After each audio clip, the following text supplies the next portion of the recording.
So today I want to ask you, do conspiracies matter? My answer is not in the way you think. Although it would be more accurate for me to say it depends on the way you think. See, conspiracies tend to pop up when there's a lot of things that are happening that are very stressful, and obviously when they're things that we don't want them to be happening, like the recent or current situation with the coronavirus. Now, when things are happening that we don't want, that are very stressful, you know, if we are tending to think in this right-wrong way, we tend to actually have this sort of fairly simple view of things, and we tend to look for somebody to blame because we feel like, well, if we go, okay, that person's wrong in our right-wrong thing, they were wrong, they did the bad thing, that made the bad situation, well, you know, then we are going to think, we're going to assume that there is some conspiracy happening.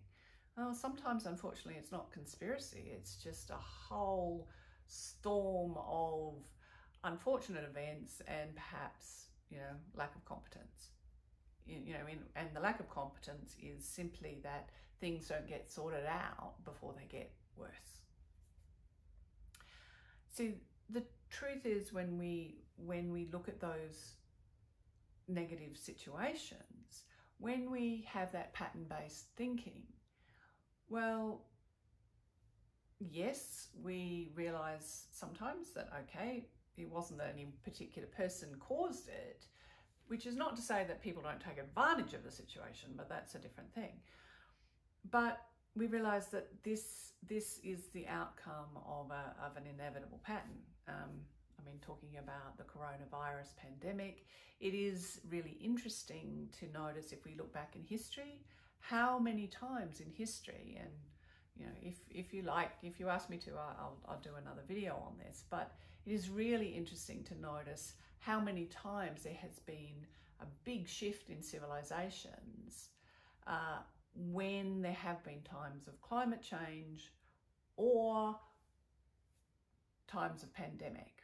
Because of course, this isn't the first time in the world there's been pandemics. And I don't just mean, you know, more recent times. I mean, going back into ancient times with the, you know, the Justinian plague, the Antonine plague, anyway, ancient, you know, recorded plagues when they didn't really know even if it was a virus or a bacteria because they didn't have concepts of that. Anyway, I'm getting off the topic. The point is, with conspiracies, when we tend to think in terms of right and wrong, we tend to see conspiracies everywhere. Whereas when we tend to look at things from a point of view of systems thinking, or that pattern-based thinking that we have with our intuition, well, sometimes, well, yeah, there may be conspiracies, but we realize that for our own life, that's not the important thing. The important thing is, okay, the environment has now changed, or something in the environment has changed. And with this different environment, how do I continue to navigate towards what I want to achieve? And in that way, well, yeah, conspiracies can change the external alignment. It can change how we navigate towards what we want. But in the end, if we keep navigating towards what we want, it isn't going to change the outcome. And that's what you want to remember. You want to remember, in a way, you know, that you are the conspiracy master of your own life. And not only that, but the universe is conspiring for you to be who you truly are. And that's a conspiracy that I hope that we can all get on board with. So just focus on that one. Just focus on the universe's conspiracy to help us be who we really are. And until next time, remember that you're brilliant.